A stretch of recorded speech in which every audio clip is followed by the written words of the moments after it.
Air Force One touched down at Ellington Field in Texas in preparation for George H.W. Bush's transport to Washington, D.C., where he will lie in state for 3 days.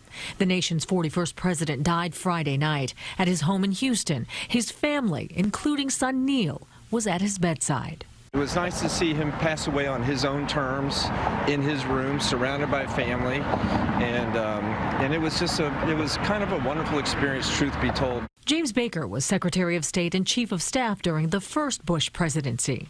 The very last words he spoke were spoken to George W. Bush, President Bush 43, who had told him how much he loved him and that he would see him on the other side, and 41 said, "I love you too." In an interview on 60 Minutes, former President George W. Bush recalled how his father proudly uttered those same cherished words in an embrace they shared after his inauguration. What did he say to you? I love you.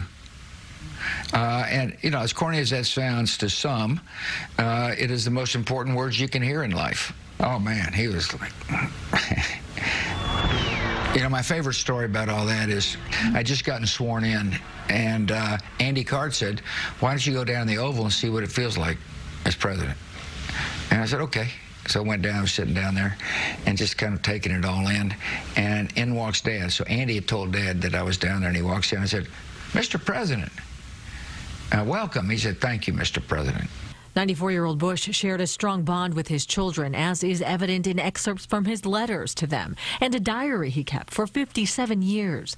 The Bush Foundation released this video of Bush reading a letter he wrote in 1998. Dear kids, this letter is about aging.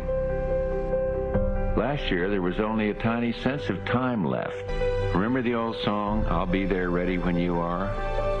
Well, I'll be there ready when you are, for there's so much excitement ahead. So many grandkids to watch grow. If you need me, I'm here. Devotedly, Dad. On Thursday, former President Bush will be transported back to Texas in his custom-painted train, Bush 4141, gifted to him by the Union Pacific Railroad in 2005. He will be laid to rest at the George H.W. Bush Presidential Library in College Station, beside his wife, Barbara Bush.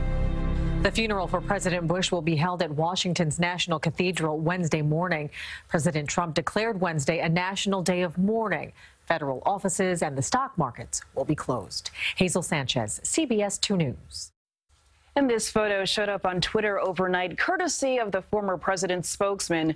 Sully is a yellow Labrador retriever, a service dog who joined the family in June and helped Mr. Bush, who had a form of Parkinson's disease.